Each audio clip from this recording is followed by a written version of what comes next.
Tanto toquetear la cámara ya hizo cagadas. ¿Te dice qué? Cagadas. Tanto estar toqueteando, aparece y desaparece. Porque me entran WhatsApps.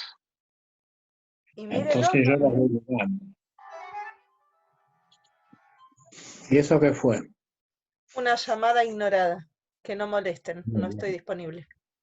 Muy bien, muy bien. Tomá, Uah. se la dije.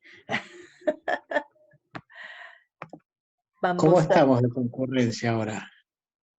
a ver. No, todavía no llegaron todos. ¿Qué habrá pasado que están tantos, tan poquitos? Y creo que fechas de examen. Ah, entiendo. Ya Bueno, queda un mes nada más, así que calculo que en algunas materias ya les deben estar menos de un tomando. mes, ¿no? Porque termina el 5 esto. Claro, por eso, calculo que algunos deben estar tomando exámenes ya.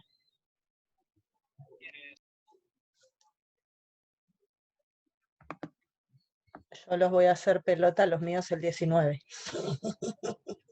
¿Cómo? A mis alumnos de administración los voy a hacer pelota el 19. Oh, ahora, a la semana que viene, ¿no? No, la otra. La otra, sí, 10 días, justo faltan. Este jueves Es no, que el la otro. semana que viene tenemos clase, la otra ya es medio exámenes, ¿no? Ya Claro, arranca.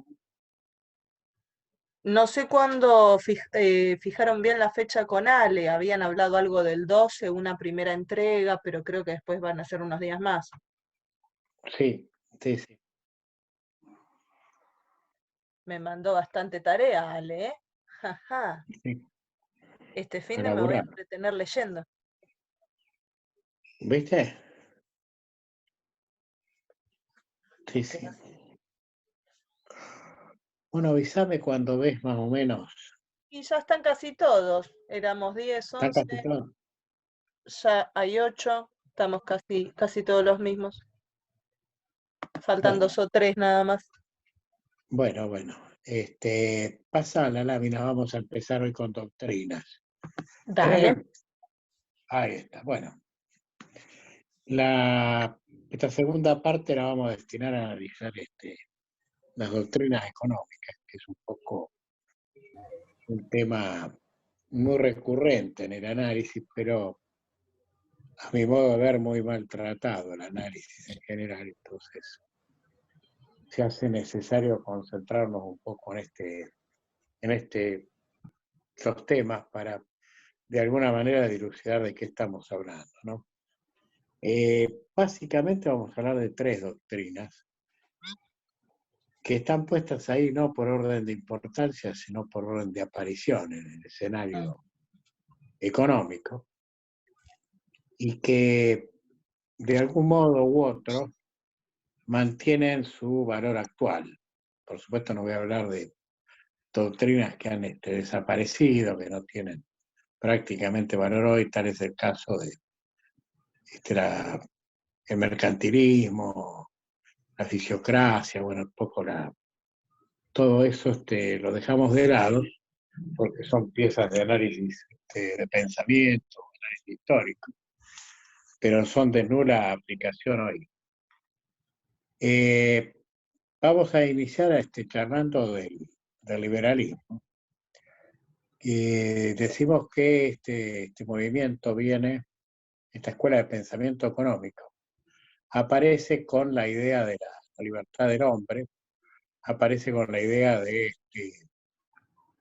los derechos universales del hombre, etcétera, etcétera.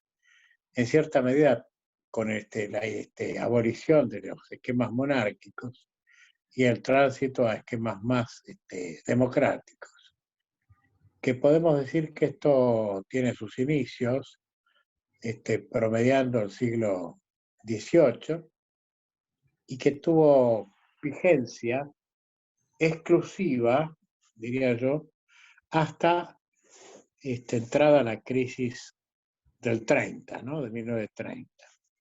prácticamente el liberalismo fue una idea hegemónica, única, que se le han ido anteponiendo algunos pensamientos, entre ellos el marxismo, pero que en cierta medida para el mundo capitalista, el liberalismo fue, como dije, exclusivo y basaba todo en una idea de la libertad del hombre y la libertad económica, que era un poco la manera con la que se expresaba esa libertad del hombre en lo económico, y de ahí viene su nombre, liberalismo. Eh, Vamos a decir que luego aparece el dirigismo. Esto es como consecuencia de la crisis. La crisis puso en duda los basamentos del liberalismo.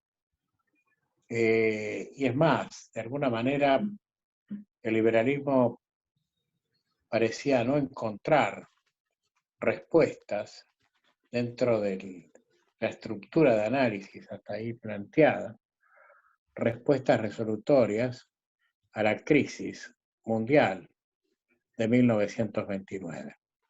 Crisis que, como ustedes saben, y ya lo hemos dicho, y te repito ahora, estamos hablando más en detalle de esta cuestión, es una crisis que se extendió por varios años, que se inició en 1929, pero que se extendió por varios años, y todo daba lugar a pensar que el sistema capitalista, así como estaba estructurado, estaba destinado a fracasar, ya a encontrar su punto de explosión y desaparición. Y entonces ahí nace, como respuesta a este problema, nace la aplicación dirigista, que va a basarse justamente en promediar esta libertad con el Estado, un Estado que aparece en la economía a partir de ese dirigismo, un Estado nulo en el imperio del liberalismo, un Estado neutral en el imperio del liberalismo, un Estado no neutral en el dirigismo y que va a interactuar en la vida económica. Esto, como ustedes saben, nace de alguna manera, obtiene su sustento doctrinario, su sustento científico académico, a partir de las ideas de John Maynard Keynes, que es un poco el padre de esta escuela dirigista, este pensamiento dirigista, que tiene como punto básico de diferencia la visión de qué tiene que hacer el Estado. Y básicamente, para los liberales, el Estado era nulo en términos de la economía, no actuaba, para el dirigismo es indispensable, y sobre todo en circunstancias de un ciclo económico en baja. Como toda solución tiene un problema, la solución keynesiana transitó primero dando salida al problema del paro de actividades que se expresaba con mucha rigurosidad en 1930, 31, 32, 33, 34, 35. Dio salida a eso, pero como dije, toda solución trae un problema, trajo el problema de la inflación, cuando el Estado por ahí tuvo más protagonismo del el que le marcaba Keynes, cuando la emisión monetaria no fue solo para resolver el tema del ciclo negativo, sino que por ahí se hizo costumbre la emisión como hecho político, y entonces eso trajo la inflación. Y con la inflación nació esta tercera escuela, que es el monetarismo, que vino a tratar de dar solución al problema de la inflación y planteó el control monetario. O sea que ahí resumidamente tenemos las tres escuelas que vamos a analizar en el día de hoy y que, insisto, en mayor o menor medida, son escuelas que vienen disputando su preeminencia en el mundo, y hay tiempos que se hace preeminente el liberalismo, si ustedes quieren el neoliberalismo, hay otros momentos que aparece el dirigismo, y hay otros momentos que aparece el monetarismo. En este momento Yo diría que a nivel mundial estamos en un momento de dirigismo. ¿Por qué? Porque cuando hay un problema cíclico, y en este caso no solo hay un problema cíclico, sino un problema provocado por la pandemia, se hace indispensable la intervención del Estado, única y excluyente, para tratar de resolver los problemas que hoy tiene la economía, ¿no?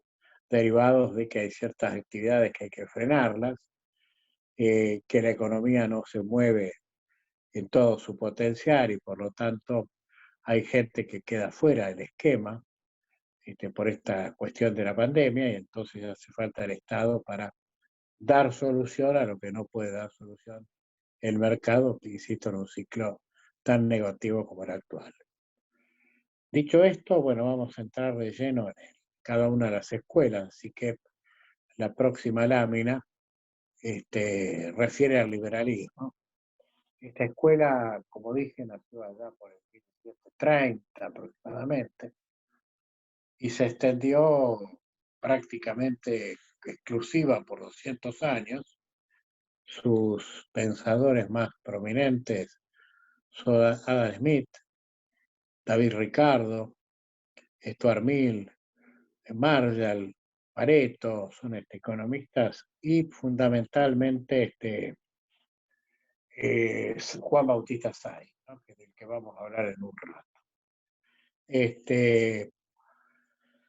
Esta escuela es antagónica con la escuela mercantilista, que era el mercantilismo, era el Estado monárquico, el Estado que regulaba, el Estado que era partícipe de un comercio exterior fructífero, el Estado que apuntaba a que se exporte más que lo que se importaba, etcétera, etcétera. Y con la venida de la democracia y la pérdida del valor del absolutismo, viene la noción del mercado, al mercado y la abolición del Estado en términos de su protagonismo en la economía. Por eso digo que es una escuela antagónica al mercantilismo, que es el que va a perder peso, y va a ganar peso esto que llamamos liberalismo. Estado cero es uno de los conceptos, y el otro concepto clave es el concepto que refiere a que la oferta crea demanda, ¿no? Esto es lo que se conoce técnicamente como la ley de Say, en homenaje a Juan Bautista Say, ¿eh?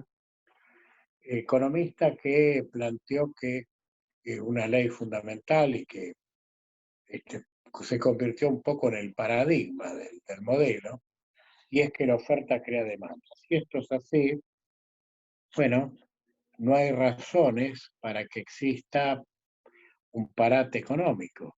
Si toda oferta va a tener quien demande, toda oferta de producción encuentra compradores y por lo tanto, ¿qué razón podemos pensar de que vaya a haber acumulación de stocks debido a que la mercadería no se vende o los servicios no se consumen? Siempre que se ofrece algo, según Juan Bautista Say, siempre aparece quien consume ese producto que se ofrece. Y por lo tanto, bajo este supuesto, se derivaría la idea de que siempre la economía funciona en el esquema del pleno empleo.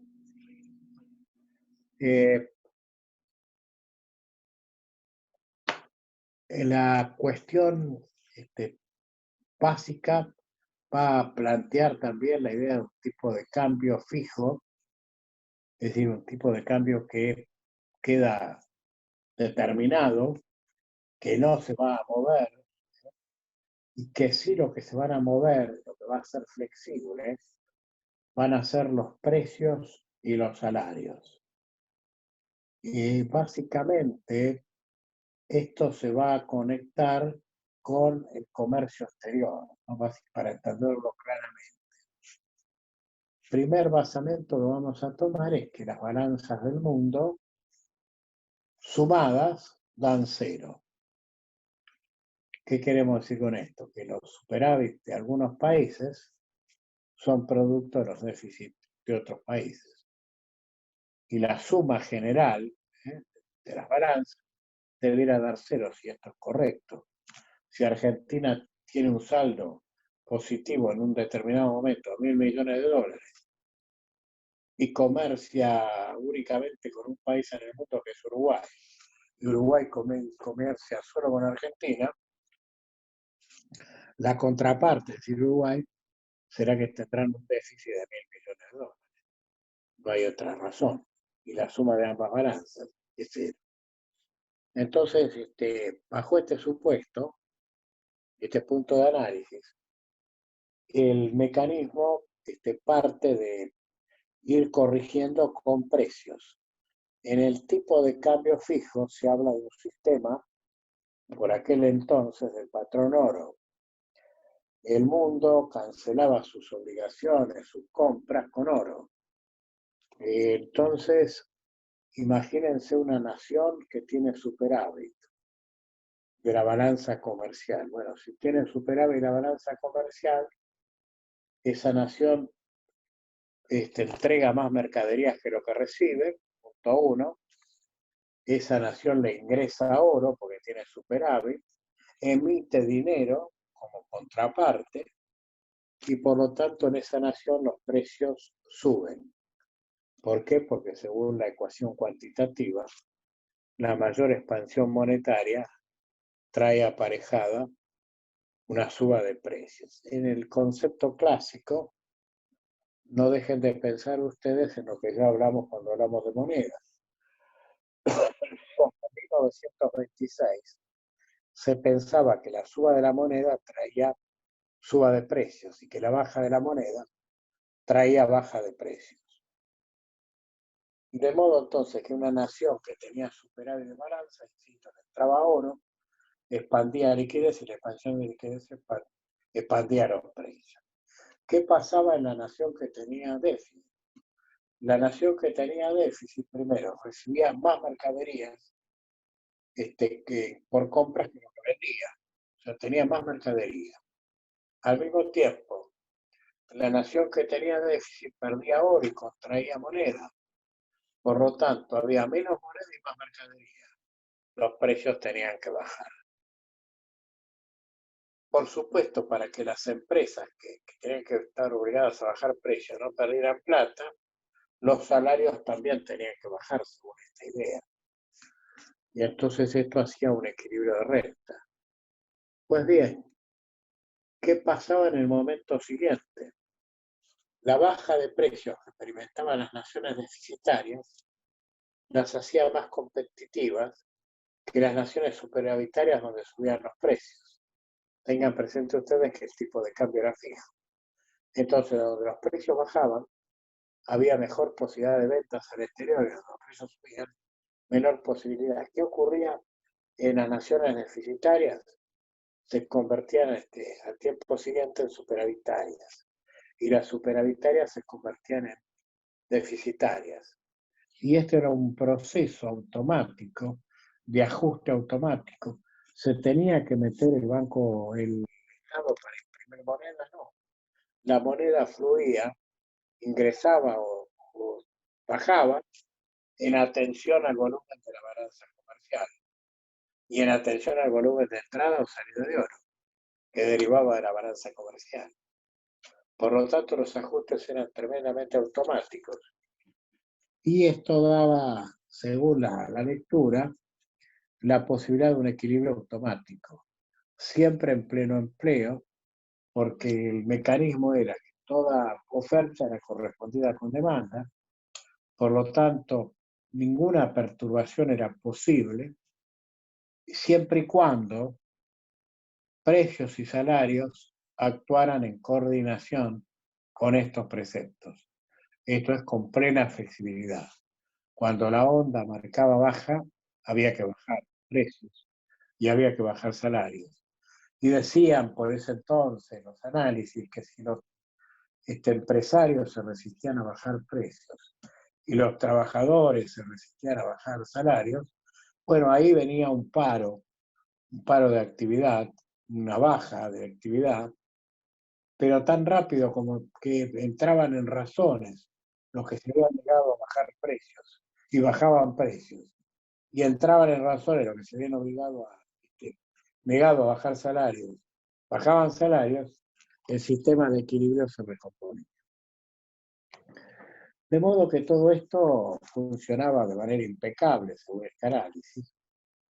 Y a lo largo de estos 200 años que les hablo, si bien podemos hablar de la existencia de crisis económicas, no es menos cierto que no tenemos la presencia de una crisis tan dura como fue la crisis mundial de 1930, dicho sea de paso. Habrá que ver un poco el resultado de esta pandemia, pero hasta ahora es la crisis, ¿no? No ha habido para atrás ni para adelante una crisis que la iguale en magnitud, ¿no?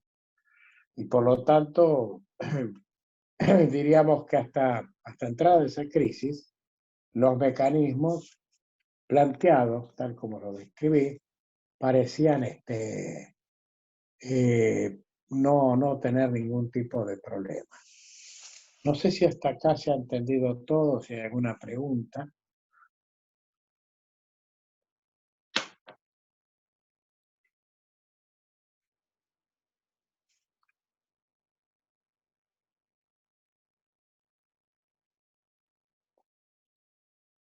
¿Se entiende bien?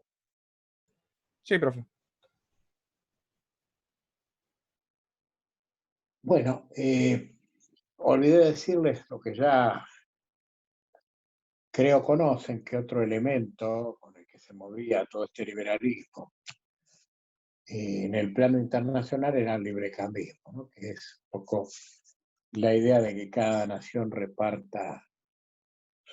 fije sus recursos en las zonas o en los nichos productivos donde tenía mejor capacidad competitiva. Recuerdo el ejemplo de Ricardo de Inglaterra, Portugal, Inglaterra con telas, Portugal con vinos. Decía, todo este esquema funcionó relativamente bien hasta que tropezamos con la crisis. Y la crisis marcó como un antes y un después, ¿no? Es decir, la crisis mostró que los mecanismos previstos no actuaban conforme lo habían hecho en el pasado. Esto es, los precios y los salarios se negaban al retroceso. Por supuesto, acá lo que decían los pensadores liberales de ese tiempo era que la única receta para resolver la crisis era esperar que el tiempo resuelva lo que de alguna manera no se resolvía instantáneamente, y que se iba a resolver en tanto y cuanto empresarios y asalariados entraran en razones e hicieran las bajas que el mercado proponía.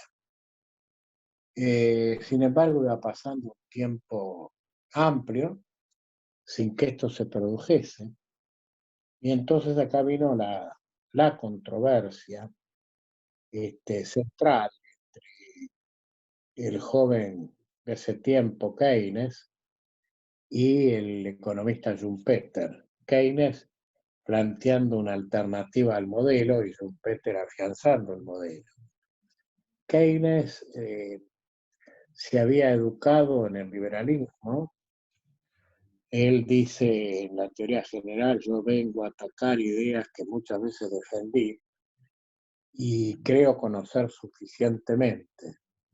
No olviden que Keynes se educó en el liberalismo, y Keynes era, hasta que va a producir la revolución, tenía pensamiento liberal.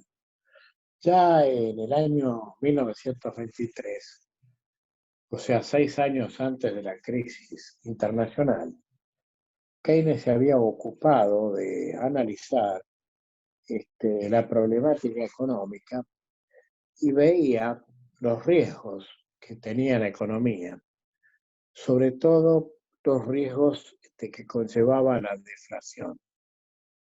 Este pasa a ser un matiz muy interesante en su análisis. Y yo diría, quizá el matiz más importante del análisis de Keynes y quizá el más ignorado.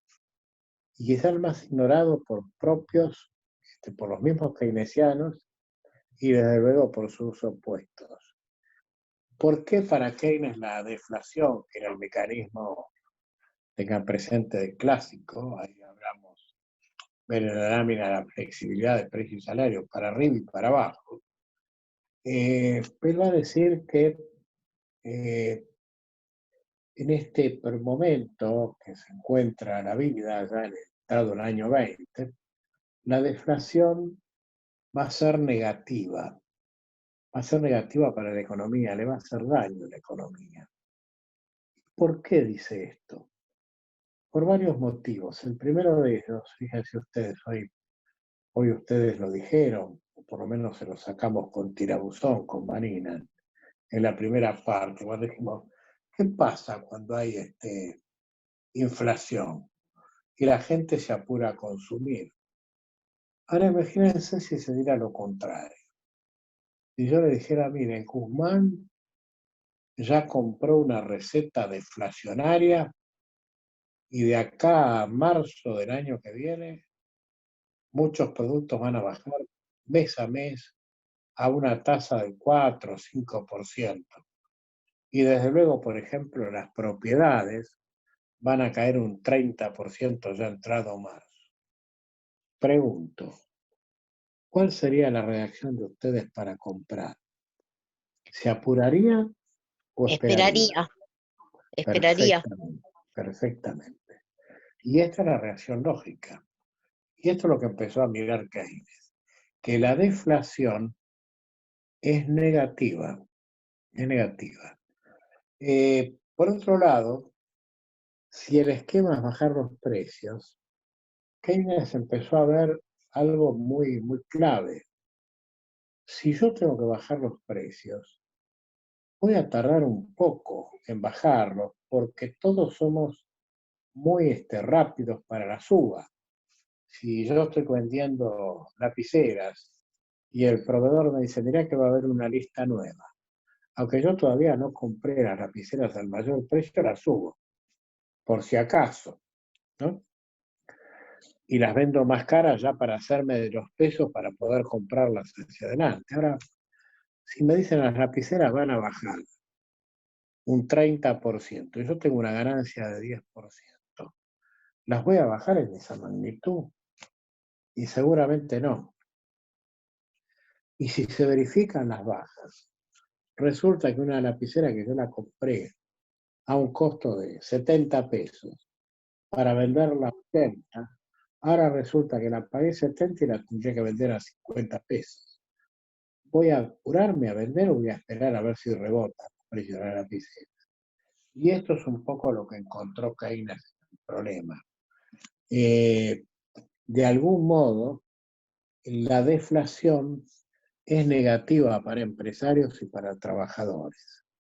Al mismo tiempo, me doy cuenta que, por ejemplo, con deflación, los trabajadores pierden, porque en general el trabajador está endeudado, dice Keynes, y tiene una cuota fija por ahí por mes. Si el salario del trabajador baja por imperio de aplicación del liberalismo, el trabajador se encuentra, tras la baja salarial, que el peso porcentual de su deuda es mayor. Entonces empieza a tener problemas. ¿Qué pasa cuando hay inflación? El que tiene plata en el bolsillo pierde. ¿Qué pasa cuando hay deflación? El que tiene plata en el bolsillo gana. Si yo en lugar de comprar hoy compro más adelante, mi plata se valoriza. Por lo tanto, lo lógico es comprar menos en deflación y no al revés. Y este va a ser todo un mecanismo de análisis con el que Keynes va a empezar a detectar con mucha anticipación el problema que va a venir. Y viene.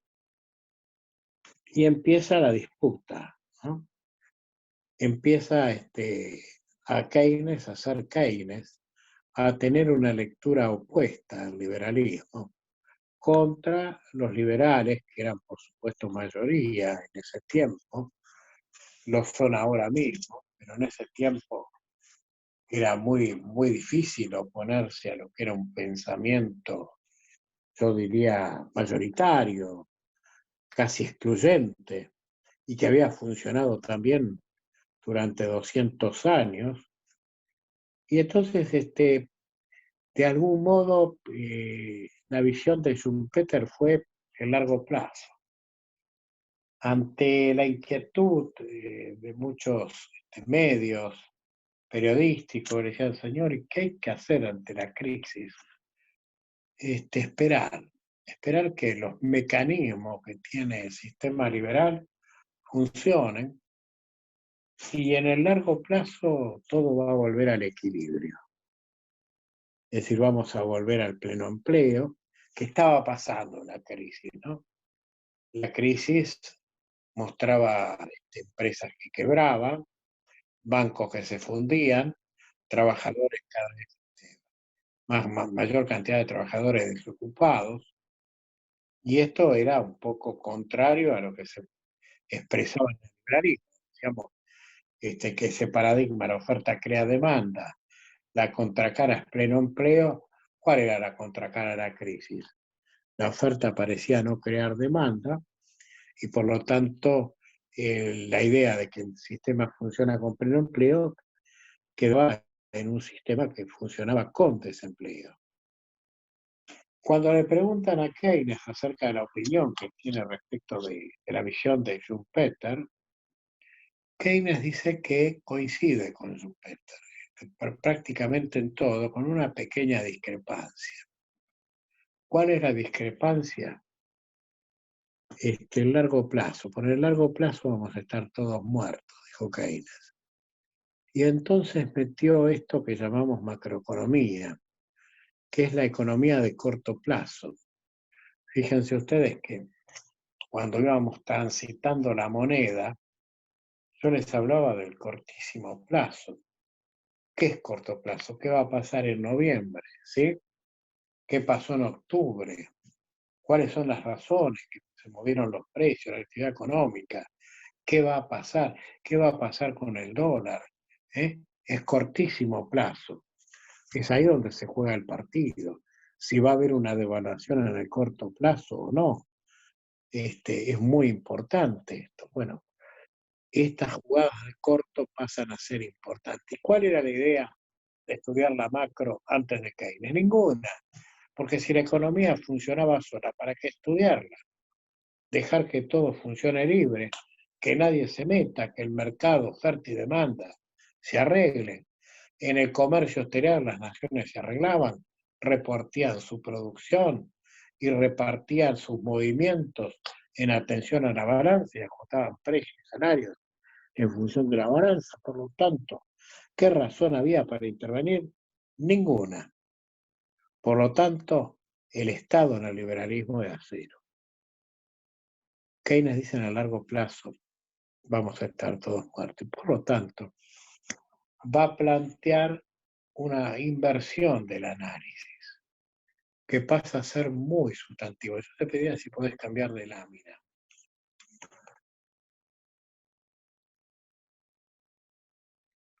Bueno, ahí tenemos lo que expliqué, esto ya lo pasamos. Ahí está, el dirigimos, perfecto. Keynes va a mirar la cosa con otra realidad. ¿Y qué es lo que va a decir? Va a decir que la demanda crea oferta, al revés. Y esto, ¿cómo estoy de tiempo, Vani? 5 minutos quedan. 5 minutos, bueno. Sí. Voy a rematar acá para ir cerrando, entonces, para ir dejando el problema hacia la clase que viene. Digo, la demanda crea oferta. Y esto parece un juego de palabras. Pero caramba, ¿qué estamos diciendo? Los liberales decían la oferta crea demanda y Keynes dice la demanda crea oferta. Pero es muy importante la diferencia. Él va a poner el acento en la demanda. No es la oferta la que crea demanda, sino la demanda. Cuando hay demanda, se mueve la oferta. Pero si no hay demanda, la oferta se plancha. En otras palabras, si yo fabrico pullovers, si no hay quien los compre, ¿voy a seguir fabricando? No. En la visión anterior, la visión liberal, fabrico pullovers. Pongo un precio tal que aparezcan demandantes. Y no importa si hace calor o frío. Parecería que, bueno, es la oferta la que crea demanda. En cambio acá, si hay demandantes, va a haber oferta. Si no hay demandantes, difícil. Y entonces, esta diferencia de matiz va a hacer que rompa el paradigma y plantee la presencia del Estado. Porque ¿quién si no es el Estado el que puede crear demanda? ¿Puede ser el mercado que le deje dinero alegremente a la gente para que demande? No. Sí el Estado. El Estado será un poco el motorizador de la economía. Bueno, esto queda reservado para la clase que viene. Hago ya un alto. Imagino que estaré con 3 minutos, ¿no? Sí. Así que dejo abiertas las preguntas si las hubiere y si no, cerramos acá la clase.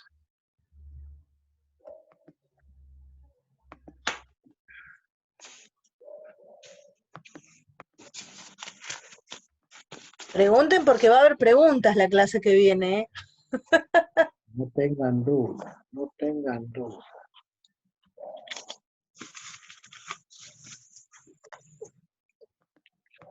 O la clase fue muy buena o quedaron estupefactos. Creo que todos confían en que María la tiene atada y va a responder todas las preguntas la clase que viene. María, soy la delegada del curso, has quedado ungida con el óleo sagrado.